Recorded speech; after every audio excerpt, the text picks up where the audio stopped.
Already an area of concern, the Chicago Bears wide receiver corps took a huge hit in Nashville when Cameron Meredith sustained what appears to be a season-ending left knee injury. Meredith, 24, may not be a household name outside of Chicago, but he was by far the Bears' most reliable receiver. Coming off 66 catches, 888 receiving yards and 4 touchdowns last season with 3 different quarterbacks, Meredith was the clear frontrunner to replace Alshon Jeffrey, now a member of the Philadelphia Eagles, as the team's de facto number 1 wide receiver. With Meredith out of the mix, the Bears have to reshuffle their depth chart with the regular season less than 2 weeks away. 1.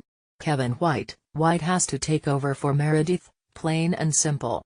The Bears invested the 7th overall pick of the draft in White back in 2015, but up to this point, the team has almost nothing to show for it.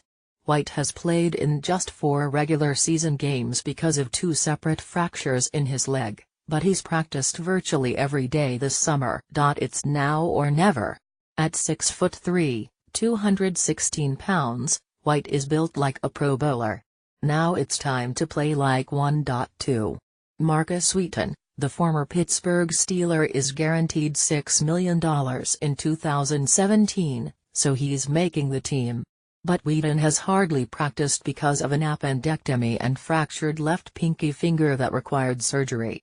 Best guess is Wheaton is ready for Week 1, but how effective can he be after missing all that time? The Bears signed Wheaton mainly because he averaged 17.0 yards per reception in 2015.3. Kendall Wright, Bears offensive coordinator Dowell Loggins clearly trusts Wright, who's expected to make the 53-man roster. It's fair to say that Wright's had a good camp. Loggins likes to joke that there's nothing all that special about Wright's physical makeup, but he simply knows how to get open. The change of scenery has been good for Wright, who did catch 94 balls for 1,079 yards for Tennessee in 2013.4. Deon Thompson, speaking of players having good training camps, Thompson is making it difficult for the Bears to cut him.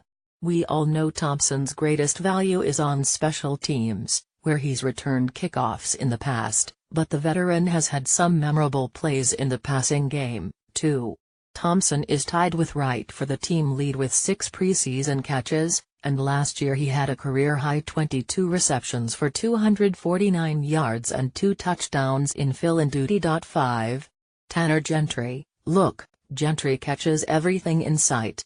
I know he's an undrafted rookie out of Wyoming, and every year there seems to be an overhyped training camp story, but I've covered every practice in 2017. Gentry made the most plays of any Bears wide receiver, by a mile, in Bourbonnais, and he continued to stand out when practices were moved to Hollis Hall.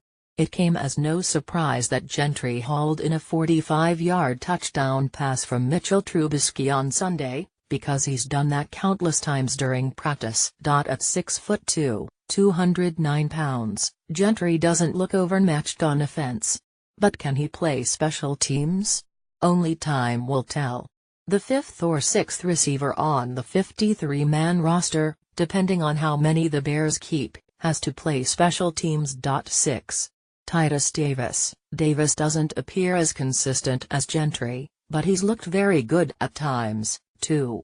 Davis, 6'1", has 4 catches for 52 yards in the preseason, but probably has a much higher ceiling on special teams.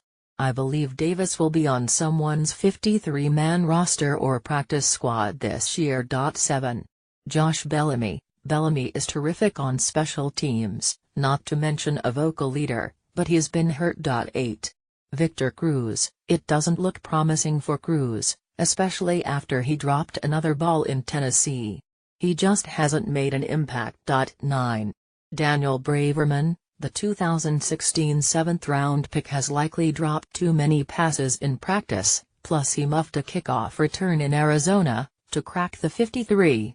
Maybe Chicago tries to stash him away on the practice squad, but that's far from a foregone conclusion. 10. Alton Howard. Howard is a 5'8", 185-pound undrafted rookie out of Tennessee.